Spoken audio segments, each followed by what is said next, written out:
अस्सलामुअलैकुम dear students, उम्मीद करता हूँ आप सब दोस्त खैरियत से होंगे, ठीक ठाक होंगे। डियर स्टूडेंट्स, आज की इस वीडियो में हम BSN 6 सेमेस्टर के सब्जेक्ट एपिडेमियोलॉजी के यूनिट नंबर 3 जो कि हमारे साथ नेचुरल हिस्ट्री ऑफ डिजीज़ है, इसके आज हम पार्ट 2 को डिस्कस करेंगे और इसको समझने की कोशिश करेंगे। यूनिट को स्टार्ट करने से पहले तमाम दोस्तों से गुजारिश है कि चैनल को सब्सक्राइब करें और बेल आइकन को दबाएं ताकि नए वीडियोस के नोटिफिकेशन आप सब दोस्तों को टाइम पर मिल सके। तो डियर स्टूडेंट, जैसे कि आप सब दोस्तों को पता है कि इस यूनिट के पार्ट 1 में हमने नेचुरल हिस्ट्री ऑफ डिजीज़ को पैराग्राफ के ज़रिए ग्राफिकली जो है उसको डिस्कस कर लिया था, जिसमें जो है मैंने आपको 4 स्टेजेस ऑफ डिज़ीज़ जो है वो आपको बताया था कि किस तरह से डिज़ीज़ की शुरुआत होती है, किस तरह से डिज़ीज़ जो है वो बॉडी में एंटर होता है और अपना जो डिज़ीज़ प्रोसेस है उसको शुरू करता है। जिसमें मैंने आपको सबसे पहले ये कहा था कि डिज़ीज़ को स्टार्ट होने के लिए सबसे पहले वो स्टेज ऑफ ससेप्टेबिलिटी को देखता है, मतलब वो अपने होस्ट को देखता है कि आया वो होस्ट जो है मेरे लिए ससेप्टेबल है या नहीं। ससेप्टेबल से मुराद ये है कि आया अगर मैं उस होस्ट पर अटैक करूं तो क्या मैं उसको compete कर पाऊंगा या नहीं। ठीक है, तो इन सब चीज़ों को देखते हुए एजेंट जो है होस्ट पर अटैक करता है और अटैक के बाद जो है वो अपना डिज़ीज़ प्रोसेस को स्टार्ट कर देता है। इसके बाद फिर मैंने आपको कहा था कि इसके बाद हमारे साथ दूसरा स्टेज होता है जिसको हम stage of sub clinical disease कहते हैं। इसमें बीमारी की जो शुरुआत है वो हो जाती है, बीमारी का जो प्रोसेस है वो शुरू हो जाता है, बीमारी जो है होस्ट में मौजूद होती है, लेकिन इसके जो अलामात है वो अभी तक वो ज़ाहिर नहीं हुए होते। इसके बाद हमारे साथ जो तीसरा स्टेज आता है उसको स्टेज ऑफ क्लिनिकल डिजीज़ कहते हैं। मतलब इसमें जो बीमारी पहले से मौजूद थी होस्ट में, तो वो बीमारी जो है अब इस स्टेज में अपने जो अलामात है उसको ज़ाहिर करना शुरू कर देती है, तो इस वजह से इसको स्टेज ऑफ क्लिनिकल डिजीज़ कहते हैं। इसके बाद अगर हम इन डिजीज़ का इलाज ना करें, इसकी ट्रीटमेंट के लिए कोई लाहे अमल इख्तियार ना करें, तो फिर हमारी जो बीमारी है या तो ये ख़ुद ब खुद ठीक हो जाएगी या वो होस्ट जो है वो डिसेबिलिटी का शिकार हो जाएगा या उसकी डेथ हो जाएगी। तो इस स्टेज को हम स्टेज ऑफ रिकवरी, डिसेबिलिटी या डेथ कहते हैं। ठीक है, तो पिछले वीडियो में जो है हमने यहाँ तक जो है इस यूनिट को डिस्कस कर लिया था, आज हम इसको मज़ीद आगे डिस्कस करेंगे। Natural history of disease. The disease process begins with the appropriate exposure to or accumulation of factors sufficient for the disease process to begin in a susceptible host. कहते हैं कि जो डिज़ीज़ प्रोसेस होता है, बीमारी का जो अमल होता है, इसकी शुरुआत तब होती है जब होस्ट का एक्सपोजर जो है किसी ख़ास एजेंट के साथ होता है या जब होस्ट जो है जब उसकी एक्सपोजर हो जाती है किसी ऐसे इन्वायरमेंट को या ऐसे फैक्टर्स को जो कि काफ़ी होते हैं उसमें डिज़ीज़ प्रोसेस को स्टार्ट करने के लिए। ठीक है, तो ये जो है इसमें कह रहे हैं। ठीक है, for an infectious disease the exposure is a micro organism. अब इन्फेक्शियस जो डिजीज़ होते हैं, तो इन्फेक्शियस डिजीज़ को काज करने के लिए जो एक्सपोजर रिक्वायर्ड होता है, जिस एक्सपोजर की ज़रूरत होती है, तो उसको माइक्रो ऑर्गेनिजम्स कहते हैं। फॉर कैंसर, कैंसर होने के लिए किस चीज़ की ज़रूरत होती है? द एक्सपोजर में be a factor that initiate the process. So cancer को काज करने के लिए जो एक्सपोजर होता है वो फैक्टर भी हो सकता है जो कि इस कैंसर के प्रोसेस को स्टार्ट करता है, सच एज एस्बेस्टस फाइबर्स हो गए या component in tobacco smoke. Tobacco smoke में जो कंपोनेंट्स होते हैं तो वो काफ़ी होते हैं लंग्स में कैंसर को काज करने के लिए। ठीक है, तो ये हमारे साथ फैक्टर्स होते हैं जिसको जब ह्यूमन बॉडी एक्सपोज होती है तो एक्सपोज होने के नतीजे में फिर इस तरह की एबनॉर्मेलिटी जो है वो पैदा हो जाती है। आ जाते हैं डियर स्टूडेंट सब क्लिनिकल डिजीज़ की तरफ। सब क्लिनिकल डिजीज़ ये हमारे साथ वो डिजीज़ होते हैं जब एजेंट हमारे होस्ट पर अटैक करते हैं या एजेंट जब होस्ट पर अटैक करते हैं, तो अटैक करने के बाद ये एजेंट्स हमारी बॉडी में क्या कर देते हैं, डिज़ीज़ प्रोसेस को स्टार्ट कर देते हैं। मतलब ये है कि बीमारी का जो अमल होता है, जिस तरीके से बीमारी पैदा होती है, बीमारी की शुरुआत होती है, तो एजेंट के एंटर होने से वो स्टार्ट हो जाती है, ठीक है, और हमारी बॉडी जो है वो बीमार होना शुरू हो जाती है। आफ्टर द डिजीज़ प्रोसेस के बाद has been triggered pathological changes then occur without the individual being aware of them। जब डिजीज़ प्रोसेस स्टार्ट हो जाता है हमारे बॉडी में, तो इस डिजीज़ प्रोसेस के स्टार्ट होने की वजह से हमारे बॉडी में जो है पैथोलॉजिकली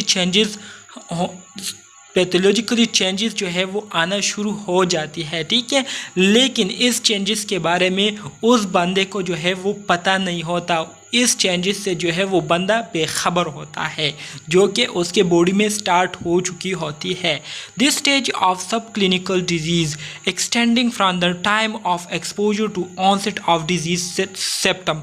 अब सब क्लिनिकल डिजीज़ का जो स्टेज है, ये इसकी शुरुआत जो है इस बीमारी के जो पैथोलॉजिकल चेंजेस है इससे शुरू हो जाती है। इस बीमारी के पहले अलामात के ज़ाहिर होने तक जो है ये प्रोसेस स्टार्ट रहता है, कंटिन्यू होता है। Is usually called the incubation period for infectious disease. और इस दौरानिया को क्या कहते हैं? इस दौरानिया को इंक्यूबेशन पीरियड कहते हैं उस इन्फेक्शियस डिजीज़ के लिए जिसके दौरान वो अलामात को ज़ाहिर करता है। ड्यूरिंग दिस स्टेज, इस स्टेज के दौरान disease is said to be asymptomatic. इस स्टेज के दौरान जो डिजीज़ होती है तो उसको एसिम्प्टोमेटिक डिजीज़ कहते हैं, मतलब वो बीमारी जिसके अलामात नहीं होते, ठीक है। Although disease is not apparent during the incubation period, जैसे कि आप सब दोस्तों को पता है कि इंक्यूबेशन पीरियड के दौरान किसी किस्म के अलामात जो है वो ज़ाहिर नहीं होते। Some pathological changes may be detected with laboratory radiographic और अदर स्क्रीनिंग मेथड। लेकिन कुछ पैथोलॉजिकल चेंजेस जो है इसको हम मालूम कर सकते हैं किसके ज़रिए? लेबॉर्ट्री टेस्ट के ज़रिए, रेडियोग्राफिक टेस्ट के ज़रिए या स्क्रीनिंग मेथड्स के ज़रिए। स्क्रीनिंग मेथड से मुराद जो ब्लड टेस्ट वगैरह होते हैं, इसके ज़रिए जो है हम उन पैथोलॉजिक चेंजेस को आइडेंटिफाई कर सकते हैं। Most screening programmes attempt to identify disease process during this phase of its natural history, ठीक है। अब ज़्यादातर जो स्क्रीनिंग प्रोग्राम्स है वो इसलिए की जाती है ताकि इस स्टेज के दौरान, मतलब सब क्लिनिकल स्टेज के दौरान जो डिजीज़ प्रोसेस है उसको आइडेंटिफाई किया जा सके। Since intervention at this early stage is likely to be more effective than treatment given after the disease has progressed and become symptomatic।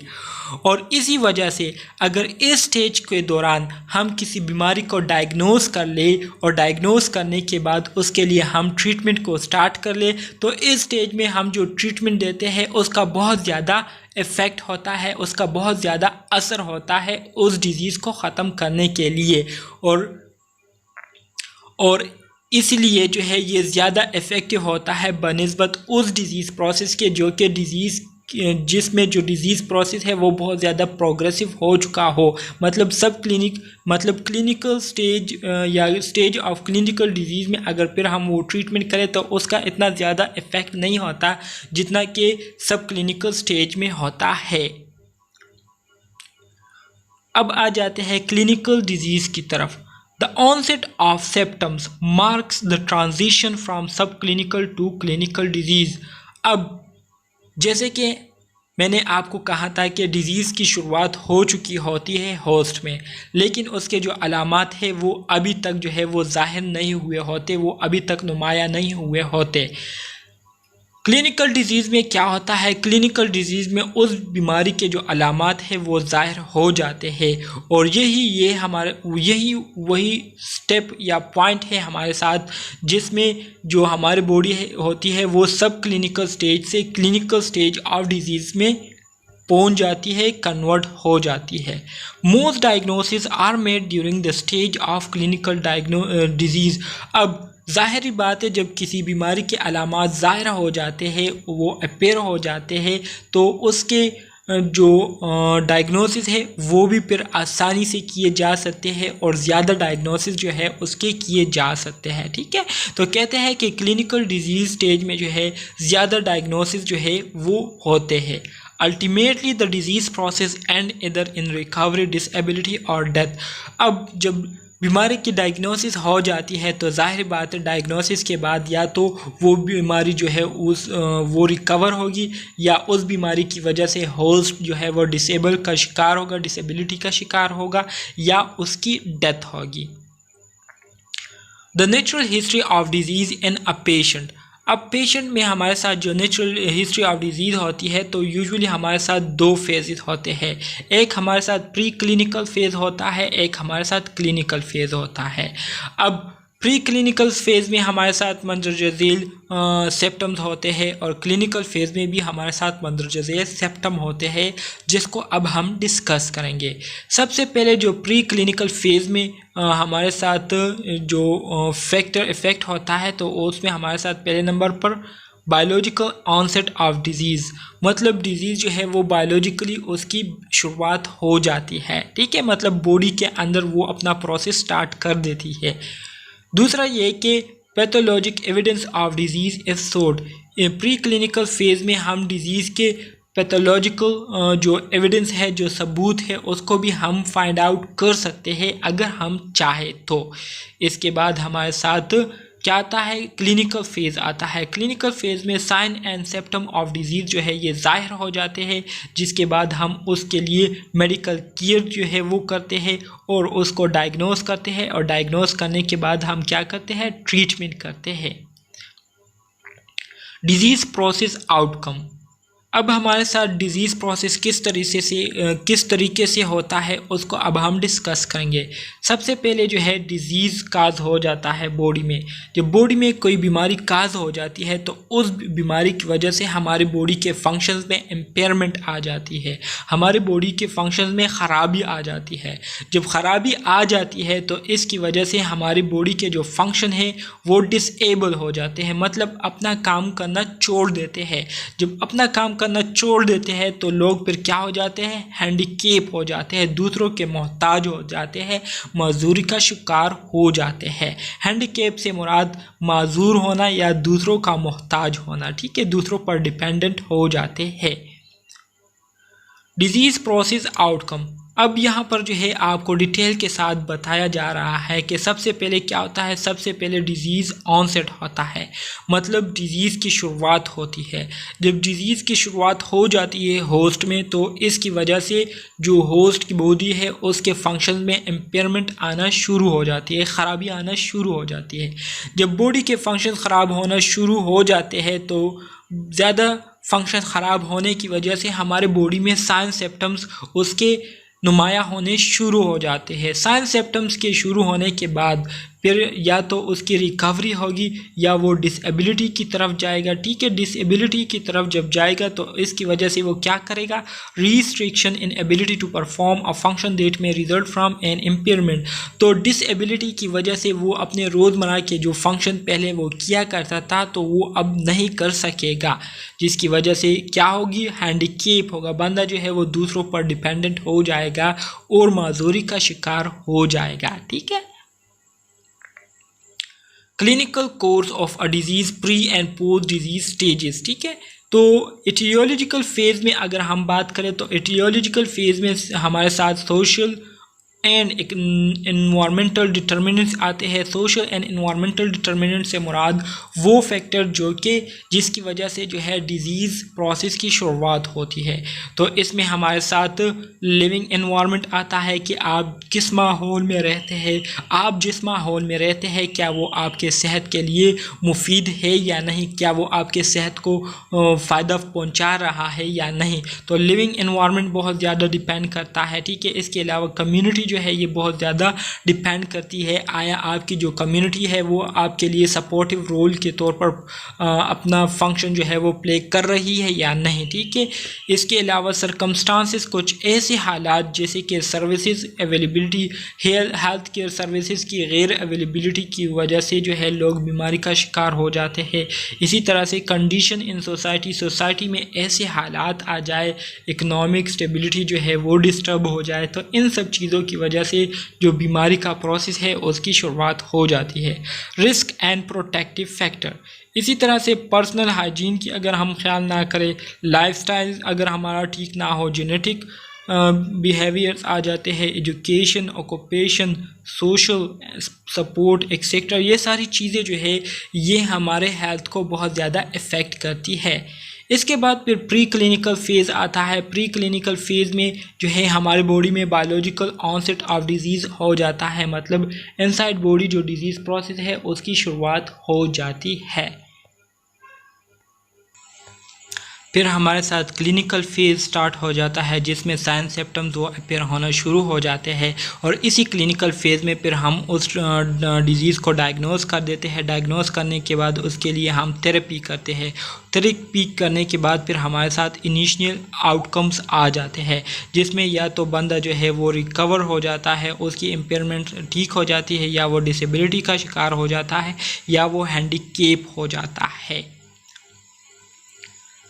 ये वही बातें हैं जो कि मैंने आपको अभी बताई। इसमें कोई नई बात जो है वो नहीं है, सारी पुरानी बातें हैं जो कि मैंने आपके साथ अभी इस पिछले स्लाइड में डिस्कस किए।